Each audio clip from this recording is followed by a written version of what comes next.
दुनिया का एकमात्र तीर्थ स्थल जहाँ तीन सबसे महान नदियों का संगम होता है और जहाँ माघ कुंभ और महाकुंभ जैसा भव्य और दिव्य मेला आयोजित होता है, जिसे सभी तीर्थों के राजा प्रयागराज के नाम से जाना जाता है। तो दोस्तों, आज हम आपको संपूर्ण प्रयागराज के दर्शन कराने वाले हैं। तो इस वीडियो में हम जानेंगे त्रिवेणी संगम, बड़े हनुमान जी मंदिर, अकबर किला, अक्षय वट वृक्ष, आदिकोटेश्वर मंदिर, माँ अलोपशंकरी शक्तिपीठ, श्री नागवासुकी मंदिर, श्री वेणी माधव मंदिर, भारद्वाज आश्रम, आनंद और स्वराज भवन, शहीद चंद्रशेखर आजाद पार्क, सरस्वती कूप और बहुत से पॉपुलर और अनपॉपुलर प्लेसेस के आज हम आपको दर्शन कराने वाले हैं। और साथ ही जानेंगे कि यह स्थान कहाँ स्थित है, यहाँ कैसे जाए, ट्रेन बस टैक्सी का किराया कितना है, प्रयागराज में रहने और खाने पीने की व्यवस्था क्या है, यहाँ की कहानी और वीडियो के अंत में इस यात्रा में लगने वाला टोटल खर्चा कितना आता है ये बताएंगे। तो बने रहिए वीडियो के अंत तक और वीडियो को लाइक एंड शेयर करके चैनल को सब्सक्राइब करना और कमेंट में अपने आराध्य भगवान का नाम जरूर लिखना। तो चलिए शुरू करते हैं। दोस्तों, प्रयागराज में आप ट्रेन, बस, फ्लाइट और कार बाइक के माध्यम से आ सकते हैं। ट्रेन की बात करें तो प्रयागराज में प्रयागराज जंक्शन, प्रयागराज संगम, प्रयागराज रामबाग, प्रयागराज शिवकी, दारागंज, सुबेदारगंज, बमरौली, झूसी और नैनी जंक्शन को मिलाकर टोटल 9 रेलवे स्टेशन बनाए गए हैं। यहाँ तक आपको हर बड़े गांव शहर से डायरेक्ट ट्रेन मिल जाती है। अब बस की बात करें तो प्रयागराज में वैसे तो बहुत से बस स्टैंड बने हुए हैं, लेकिन सिविल लाइन और जीरो रोड ये 2 प्रमुख बस स्टैंड हैं। यहाँ तक आपको हर बड़े शहर से बसेस मिलती है। इसके साथ ही यहाँ प्रयागराज एयरपोर्ट भी बना हुआ है। यहाँ तक आप हवाई मार्ग से आ सकते हैं। प्रयागराज में आने के बाद सबसे पहले आपको त्रिवेणी संगम आना है। तो रेलवे स्टेशन, बस स्टैंड और एयरपोर्ट के बाहर से आपको ऑटो और सिटी बसेस मिल जाती है, जिसका ऑटो वाले 20 से 50 रुपए और बस वाले 10 से 25 रुपए तक किराया ले सकते हैं। इसके अलावा अगर आप अपने निजी वाहन से आते हैं तो आपको डायरेक्ट त्रिवेणी संगम आना है। इसके बाद आपको मेन त्रिवेणी संगम पर स्नान करने जाना है। इसके लिए आपको यहाँ बहुत सी नावें देखने को मिलती है। नाव वाले आपसे 100 या 200 रुपए लेकर संगम के मध्य में ले जाते हैं और वहाँ 15-20 मिनट वेट करके आपको मेन त्रिवेणी संगम का स्नान और पूजा कराई जाती है। इसके बाद वही नाव वाले आपको पूरे संगम क्षेत्र का चक्कर लगाकर किनारे छोड़ देते हैं। यह पूरा संगम क्षेत्र घूमने में आपको लगभग 1 से 2 घंटे लग जाते हैं। इसके बाद आपको संगम के पास स्थित लेटे हुए हनुमान जी के दर्शन के लिए आना है, जो संगम क्षेत्र से लगभग 1 किलोमीटर की दूरी पर स्थित है। यहाँ पर हनुमान जी की प्रतिमा नीचे लेटे हुई अवस्था में विराजित है। पौराणिक मान्यता अनुसार जब भगवान राम लंका पर विजय होकर 14 वर्षों का वनवास पूरा करके वापस अयोध्या लौट रहे थे, तब वे संगम क्षेत्र में विश्राम के लिए रुके थे। तब माता सीता के कहने पर हनुमान जी ने इसी स्थान पर विश्राम किया था, जहां आज उनकी स्वयंभू प्रतिमा विराजित है। तो हनुमान जी के दर्शन करने के बाद पास ही अकबर किले के अंदर अक्षय वट वृक्ष है। कहते हैं यह वृक्ष सतयुग से यहाँ विराजमान है। दोस्तों, मत्स्य पुराण, पद्म पुराण, स्कंद पुराण, रामायण और महाभारत में इसका वर्णन आता है। कहते हैं सतयुग में भगवान नारायण यहाँ प्रकट हुए थे, त्रेता युग में भगवान राम ने भी यहाँ आकर विश्राम किया था और द्वापर युग में भगवान कृष्ण भी यहाँ आए थे और कलयुग में भगवान कल्कि भी यहाँ आएंगे, ऐसा वर्णन मिलता है। तो इसके दर्शन करने के बाद अक्षयवट के ही पास अकबर का बनाया पातालपुरी मंदिर है। यहाँ कई देवी देवताओं की मूर्तियां स्थापित है। यहाँ के भी दर्शन आपको जरूर करना चाहिए। इसके बाद अकबर किले में ही सरस्वती कूप है। यहाँ एक बड़ा सा गहरा कुआं बना हुआ है। कहते हैं यही से सरस्वती नदी बहकर संगम में मिलती है। इसके बाद अकबर किले में ही सरस्वती घाट के पास मन कामेश्वर मंदिर है।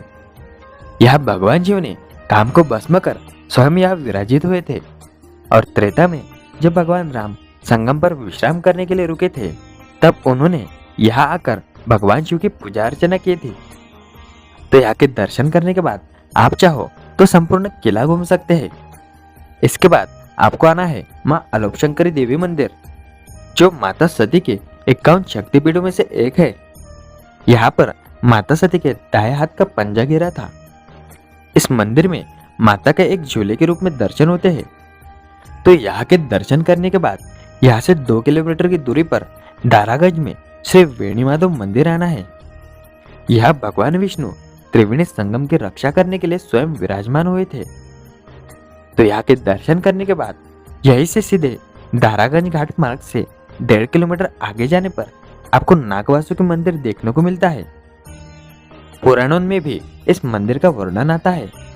कहते हैं समुद्र मंथन में मंदराचल पर्वत को घुमाने के लिए एक मजबूत रस्से के रूप में नागराज वासुकी को लिया था, लेकिन मंथन संपूर्ण होने के बाद नागराज वासुकी बहुत ही कमजोर हो गए थे। तब भगवान विष्णु की आज्ञा से नागराज वासुकी ने संगम में डुबकी लगाई और यहाँ आकर विश्राम करने लगे। तभी से वे यहाँ विराजित हो गए। तो यहाँ के दर्शन करने के बाद आपको नागवासुकी मंदिर से 7 किलोमीटर की दूरी पर कोटेश्वर महादेव मंदिर आना है। कहते हैं रावण वध के बाद ब्रह्मा हत्या के पाप से मुक्त होने के लिए भगवान राम ने महर्षि भारद्वाज जी के कहने पर करोड़ों रेत के कणों को जोड़कर यह शिवलिंग बनाया था, जिससे भगवान राम ब्रह्मा हत्या से मुक्त हुए थे, जिसे आज शिवकोटि या कोटेश्वर महादेव कहते हैं। तो यहाँ के दर्शन करने के बाद आपको महर्षि भारद्वाज जी के आश्रम आना है, जो बालसोन चौराहे के पास है। कहते हैं यह भगवान राम और लक्ष्मण महर्षि भारद्वाज जी से लंका का रास्ता पूछने आए थे और लंका से लौटते समय भी भगवान राम यहाँ आए थे। दोस्तों, महर्षि भारद्वाज 7 ऋषियों में से एक ऋषि थे, तो यहाँ के दर्शन जरूर करें। महर्षि भारद्वाज आश्रम के बाजू में ही भारद्वाज पार्क है, यहाँ भी आप विजिट दे सकते हैं। इसके बाद बाजू में ही आनंद भवन और स्वराज भवन म्यूजियम है, यहाँ पर भी आप जा सकते हैं। इसके बाद आपको शहीद चंद्रशेखर आजाद पार्क देखने को मिलता है। यह वही स्थान है जहाँ चंद्रशेखर आजाद अंग्रेजों से लड़ते हुए शहीद हुए थे। और इसी पार्क में प्रयागराज म्यूजियम है, जिसमें भारत का इतिहास और कलाकृतियां 2री शताब्दी से लेकर आधुनिक युग तक की मूर्तियां और बहुत से वस्तुओं को संग्रहित करके रखा गया है। इसके बाद पार्क के आगे वाले रास्ते से 4 किलोमीटर जाने पर आपको ललिता देवी मंदिर देखने को मिलता है, जिसे शर्वाणी या प्रयाग शक्तिपीठ के नाम से जाना जाता है। इसे महाशक्तिपीठ में भी गिना जाता है। यहाँ माता सती के हाथ की अंगुलियां गिरी थी। कहते हैं संगम स्नान के बाद यहाँ के दर्शन जरूर करना चाहिए। यहाँ माँ आदिशक्ति, महाकाली, महालक्ष्मी और महा सरस्वती के रूप में विराजमान है। इसके बाद आप चाहे तो पास में ही स्थित कल्याणी देवी मोहल्ले में माँ कल्याणी देवी के दर्शन भी कर सकते हैं। यह मंदिर भी अति प्राचीन है, जिसका पद्म पुराण में वर्णन मिलता है। इसके बाद बारादरी या बलुआ घाट के पास प्रयागराज का इस्कॉन टेम्पल है, यहाँ पर भी आप दर्शन कर सकते हैं। इसके अलावा भी कई छोटे छोटे मंदिर और पार्क बने हुए हैं, जहाँ आप घूम सकते हैं। इसके लिए आपको कम बजट में ऑटो बुक करना है। ऑटो वाले आपको ये सब प्लेसेस दिखा देते हैं। अब यहाँ खाने पीने की बात करें तो प्रयागराज में आपको बहुत से होटल्स और रेस्टोरेंट मिल जाते हैं, जहाँ आप बजट में पेट भर कर भोजन कर सकते हैं। और अगर आप माघ या कुंभ मेले के दौरान आते हैं तो यहाँ फ्री में भंडारा चलता है। तो सब घूमने और खाने के बाद आपको शाम 6 बजे तक संगम तट के पास पहुंचना है। यहाँ पर शाम को भव्य गंगा आरती होती है।